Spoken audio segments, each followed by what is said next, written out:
Hi everybody, today we're going to talk about some of the features of Windows 7. Windows 7 is the new version of Windows that we're seeing on a lot of the computers that are in our computer labs throughout the district and even in our classrooms. The first thing I want to show you with Windows 7 is how to hide the icons on your desktop. I'm doing this from home, so it's a little bit different than what you'd see on a district computer. So let me just quick hide this so you're not too distracted by it. What I'm going to do is I'm going to click on any area that doesn't have anything on it on the desktop and right click, and then I am going to go to View, and then I am going to uncheck where it says Show Desktop Icons, and voila, all of my junk just kind of disappears. So if you're ever in a situation where your icons or your desktop stuff is a little bit distracting, go ahead and hide that. That's a good trick.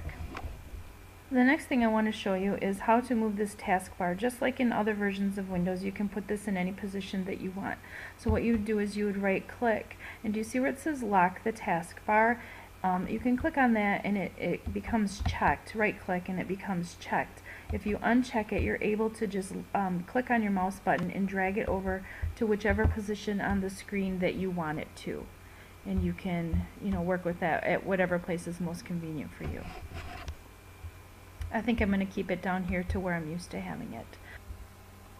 On your ZenWorks, which is going to be pinned down here, which you'll have on your district computer, but I happen to be using my home computer. But on your ZenWorks, you're going to be able to click and have a bunch of different menus open, and you've got user utilities.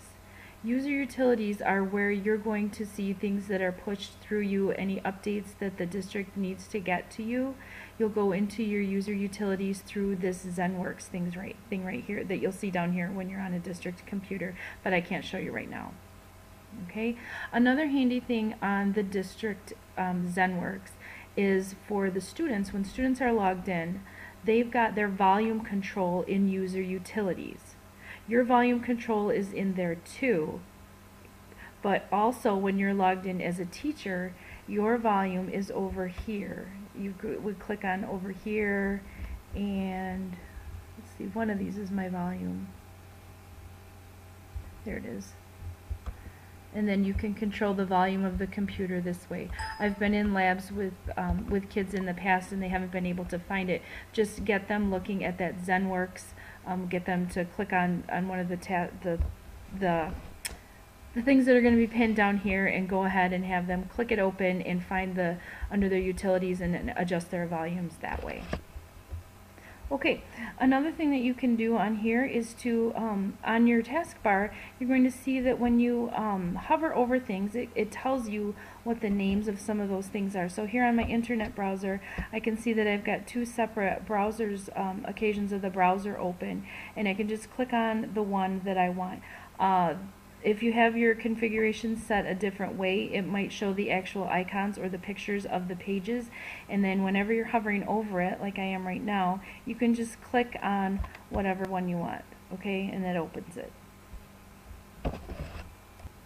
Another thing you're going to want to pay special attention to is this right here. It looks like, your little file folders. But what that is kind of your Windows Explorer, and that's where you're going to have to see your documents. So again, I'm on my computer at home, so it's not going to look like it would if you were within the district, but if I click on it, you're going to see all the places that you're able to save things, all of your files and your documents or whatever. So when you're logged in the district, you're going to see all the different shared drives that you have access to, your iDrive, and then the J drive and the S drive. All those drives, the network drives, you'll be able to see here or here depending how your computer is configured. So if you want to find your iDrive and you're logged into Novell, you should be able to just click on here and quickly get into your iDrive. Okay, another feature that that you probably could figure out, but this is the start button, similar to other versions of Windows where you've had a start button, but this doesn't say start on it. So this is where all of your programs are, all of the ways that you get in to adjust and control things on your computer, and also how to shut it down and different options for shutting it down. One thing I want to show you, let's pull up a document. Now, when you're working in a document, I suppose you've probably noticed that these look a lot different, that the menus in your documents look a lot different. It is more ribbon style, meaning that it's kind of across the page instead of these drop-down menus that you might be used to. Okay, so when I click on a different one of these, it doesn't drop down anymore, it goes across. Okay, a lot more pictures to help you out, and it's just a matter of getting used to it. So anytime you see another little arrow with something, that lets you know that there's something else, other options in there for you to look at. Okay, when you are when you want to do something like save it or print it, or even exit, or a new kind of template or something for your document, just go into this file one that I showed you, and then you've got all sorts of options in here for your templates, for saving it, for printing it, and so on and so on. Okay, and all, like your PowerPoint, your Excel, all of your Microsoft products are going to have that new ribbon style. And then one last quick thing I wanted to show you, a quick way to hide whatever is on your screen and get a blank screen, is to go over to this little corner of your taskbar right here, and that will hide whatever is up very quickly, or show it real quickly.